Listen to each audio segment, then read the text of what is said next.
Teman-teman, yang pertama adalah saya akan menjelaskan bagaimana perkembangan Indonesia berkaitan dengan ilmu pengetahuan dan teknologi pada saat era kemerdekaan. Pada saat proklamasi kemerdekaan, Indonesia masih sangat terbelakang dalam hal ilmu pengetahuan dan teknologi dibandingkan dengan negara-negara maju lainnya. Namun, sejak itu pemerintah telah melakukan banyak upaya untuk meningkatkan pendidikan dan pengembangan sumber daya manusia agar dapat bersaing secara internasional. Pada awal kemerdekaan, perkembangan iptek yang paling terlihat adalah di bidang informasi. Contohnya radio. Radio berperan menyebarkan berita proklamasi. Tanggal 11 September 1945 diadakan rapat di Jakarta yang dipimpin oleh Abdurrahman Saleh dan dihadiri oleh 16 pemimpin dari Jakarta, Bandung, Purwokerto, Semarang, Yogyakarta, dan Surakarta. Beberapa contoh pencapaian yang signifikan termasuk pembentukan Institut Teknologi Bandung atau ITB pada tahun 1959 serta Universitas Gadjah Mada atau UGM pada tahun 1949 yang memberi kesempatan bagi para pelajar untuk belajar lebih lanjut tentang ilmu pengetahuan dan teknologi. Selain itu, program-program seperti program peningkatan kemampuan penelitian muda juga diluncurkan untuk mendorong generasi muda untuk mengejar karir dalam bidang-bidang tersebut. Namun demikian, meskipun ada kemajuan yang signifikan selama beberapa dekade terakhir, masih ada banyak tantangan yang harus dihadapi oleh Indonesia dalam mengembangkan ilmu pengetahuan dan teknologi. Salah satu masalah utama adalah kurangnya dukungan keuangan dari pemerintah serta minimnya investasi swasta dalam riset-riset inovatif. Dalam rangka mencapai tujuan jangka panjang dari pembangunan ekonomi nasional melalui pertumbuhan ekonomi berkelanjutan serta pengurangan ketimpangan antar daerah maupun antar kelompok sosial, maka diperlukan adanya dukungan semua stakeholder baik pihak-pihak swasta maupun publik demi merangsangkan perkembangan ilmu pengetahuan dan teknologi di Indonesia. Selanjutnya, pada awal masa Orde Lama, pembangunan infrastruktur pendidikan menjadi fokus utama. Berbagai universitas dan lembaga penelitian didirikan untuk mendorong pengembangan iptek. Di antara pencapaian penting adalah pendirian Institut Teknologi Bandung atau ITB pada tahun 1959 yang menjadi pusat keunggulan dalam ilmu pengetahuan dan teknologi. Riset-riset yang dilakukan pada masa ini meliputi berbagai disiplin ilmu, dari teknik dan pertanian hingga kedokteran dan sains alam. Upaya ini berkontribusi pada pemahaman yang lebih baik tentang potensi alam Indonesia dan solusi untuk masalah-masalah yang dihadapi masyarakat. Inovasi teknologi dalam pembangunan. Pada masa Orde Lama juga menyaksikan dengan dorongan kuat untuk mengaplikasikan ilmu pengetahuan dan teknologi dalam pembangunan nasional. Berbagai proyek infrastruktur besar seperti pembangunan jalan raya Trans Sumatera dan proyek irigasi menjadi bukti konkret dari upaya ini. Di sektor pertanian, iptek digunakan untuk meningkatkan hasil panen dan efisiensi usaha pertanian. Penggunaan pupuk dan teknik irigasi modern membantu meningkatkan produktivitas di sektor ini, yang pada gilirannya berdampak positif pada ketahanan pangan. Pemahaman tentang warisan alam dan budaya. Para ilmuwan pada masa Orde Lama juga aktif dalam memahami kekayaan alam dan budaya Indonesia. Penelitian tentang keanekaragaman hayati, budaya lokal, dan sejarah nasional membantu menggali identitas Indonesia yang kaya dan beragam. Upaya ini juga berperan dalam melestarikan warisan alam dan budaya. Contohnya, penelitian tentang tumbuhan dan obat tradisional mendukung pengembangan obat-obatan alami yang bermanfaat bagi masyarakat. Kolaborasi internasional dalam iptek. Sejak masa Orde Lama, kolaborasi internasional dalam bidang iptek telah dimulai. Kerjasama dengan negara-negara lain membantu Indonesia mendapatkan akses terhadap pengetahuan dan teknologi terbaru.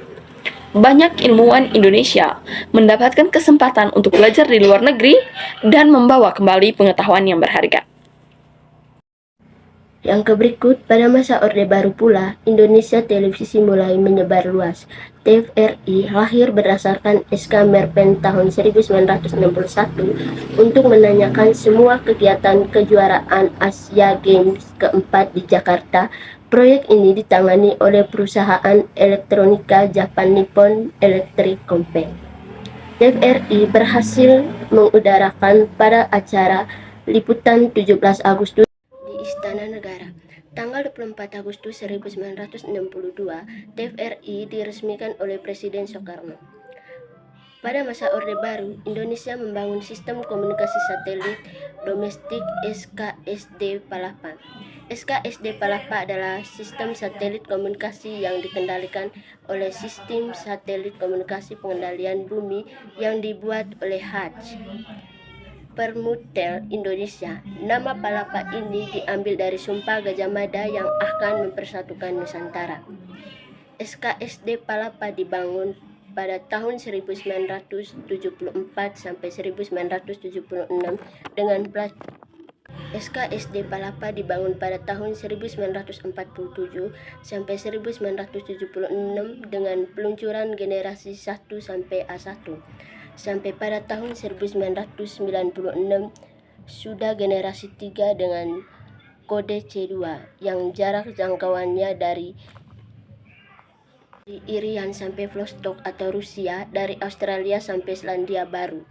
Juga dipakai oleh negara-negara tetangga Australia, Papua Nugini, Manca, Selandia Baru, dan Vietnam. Teman-teman, selanjutnya saya akan menjelaskan penemuan iptek atau ilmu pengetahuan dan teknologi di Indonesia pada masa reformasi. Nah, yang pertama itu yang bisa saya jelaskan adalah penemuan sistem telekomunikasi 4G berbasis OFDM. Nah, penemuan teknologi 4G ini yaitu terjadi pada tahun 2010 di mana seorang ilmuwan dari ITB yaitu Khairul Anwar bersama dengan temannya telah menciptakan sistem telekomunikasi 4G dengan basis OFDM atau ontologonal frequency division multiplexing. Penemuan ini masuk ke dalam penemuan teknologi orang Indonesia. Nah, teknologi 4G ini teman-teman adalah teknologi yang bisa kita pakai sekarang untuk mengakses internet, di mana di setiap daerah sekarang kesusahan internet kesenjangan akses internet sangat jarang karena munculnya tower-tower yang berbasis sistem telekomunikasi 4G. Lalu pada masa reformasi internet sebagai media komunikasi merupakan fungsi internet yang paling banyak digunakan, di mana setiap pengguna internet dapat berkomunikasi dengan pengguna lainnya dari seluruh dunia. Nah, ini erat kaitannya dengan globalisasi. Selain itu, pada era reformasi, kita juga melihat perkembangan pesat dalam industri teknologi informasi. Banyak perusahaan-perusahaan startup muncul dan berkembang dengan cepat di Indonesia, seperti Gojek atau Tokopedia. Namun demikian, masih ada banyak tantangan yang harus dihadapi oleh bangsa Indonesia dalam mengembangkan ilmu pengetahuan dan teknologi. Salah satunya adalah kurangnya dukungan dari pemerintah serta minimnya sumber daya manusia yang memiliki kompetensi di bidang ini. Meski begitu, semoga bangsa Indonesia terus maju dalam perkembangan ilmu pengetahuan dan teknologi agar dapat bersaing dengan negara-negara lain secara global. Selain itu, Indonesia juga telah berhasil mencapai beberapa prestasi penting dalam dunia iptek. Contohnya adalah penciptaan mobil listrik pertama di Asia Tenggara oleh mahasiswa Universitas Gadjah Mada pada tahun 2016, serta keberhasilan satelit 8A21 Orari yang diluncurkan pada tahun 2018. Meski demikian, tantangan masih ada dalam upaya meningkatkan perkembangan ilmu pengetahuan dan teknologi di Indonesia. Beberapa masalahnya seperti kurangnya dana riset serta infrastruktur yang belum memadai menjadi kendala utama bagi para peneliti dan inovator di tanah air. Saya akan melanjutkan penjelasan mengenai penemuan iptek di Indonesia pada masa reformasi. Dalam rangka mengatasi hal tersebut, pemerintah harus memberikan dukungan finansial serta fasilitas yang memadai agar dapat mendorong lahirnya inovasi-inovasi baru dari anak bangsa Indonesia dalam berbagai bidang ilmu pengetahuan maupun teknologi. Contoh dari penemuan iptek di Indonesia pada masa reformasi adalah yang pertama, sistem telekomunikasi 4G berbasis OFDM.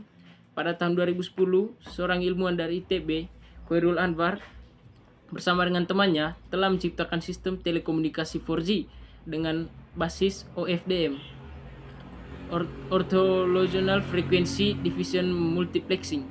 Penemuan itu masuk dalam penemuan teknologi orang Indonesia. Yang kedua, fondasi cakar ayam. Fondasi cakar ayam digunakan untuk menunjang bangunan agar tetap kuat dan kokoh. Asal Anda tahu, fondasi cakar ayam ini ditemukan oleh Profesor Sedi Zatmo saat beliau masih menjabat di PLN pada tahun 1961. Fondasi yang diciptakan oleh beliau dapat mengurangi tekanan di permukaan tanah sampai dengan 75% dibandingkan fondasi biasa. Kemudian, teknologi fondasi ini digunakan untuk membangun Bandara Juanda Surabaya. Landasan tersebut kuat dan mampu menahan beban sampai dengan 2000 ton. Teknologi yang sudah paten ini kemudian digunakan oleh negara maju seperti Belanda, Jerman, Amerika Serikat, Inggris, Prancis, dan lain-lain.